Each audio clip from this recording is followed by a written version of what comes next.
سر میرا سوال یہ ہے کہ اگر پیدائش اور وفات اللہ کے ہم مقرر ہے تو بیچ کی تو ساری لائف چلے انسان کے لیے آزاد ہے کہ اس کو چھوڑ دیا جائے کہ وہ جو کرے گا اس کا بعد میں حساب ہوگا.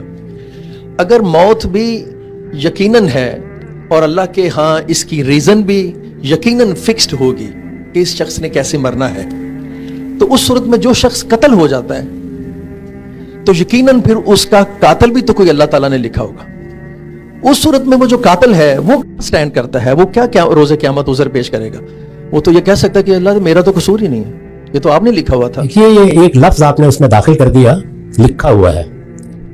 یہ اولاً تو قرآن میں آیا نہیں, دوسرے یہ کہ اگر آیا بھی ہو تو اس کی وہ تعبیر نہیں ہے. اللہ تعالیٰ نے یہ دنیا بنا دی ہے, بنانے کے بعد اس کو ایک عالم اسباب کی صورت دے دی ہے. یعنی اس میں چیزیں اپنے نتائج تک پہنچتی ہیں لیکن اس کا پروسیس, اس کا لائے عمل مقرر نہیں ہوتا, اس میں دسیوں امکانات رکھ دیے جاتے ہیں. اسی چیز کو ہمارے پرانے اہل علم تقدیر معلق کہتے تھے, یعنی چیزیں شرائط کے ساتھ بیان ہو جاتی ہیں.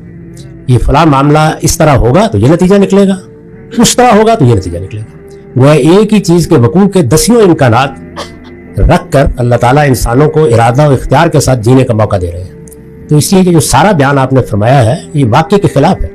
اس عالم اسباب میں اللہ تعالیٰ نے ارادہ دیا ہے, اختیار دیا ہے اور انسان کو دیا ہے, اس کے ساتھ اس کو مہلت عمل دی ہے. اور اس مہلت عمل میں جو اہداف یا ٹارگٹس مقرر کیے ہیں, موت بھی ایک ہدف ہے جس تک ہم آگے بڑھ رہے ہیں, اس کے لیے دسیوں امکانات رکھتی ہے.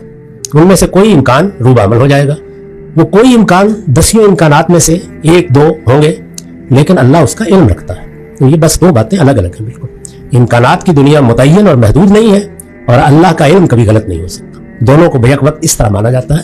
یہ جس طرح ہم آپ انسان زمان و مکان میں رہنے والے لکھا ہوا سمجھتے ہیں, یہ اس طرح نہیں ہے.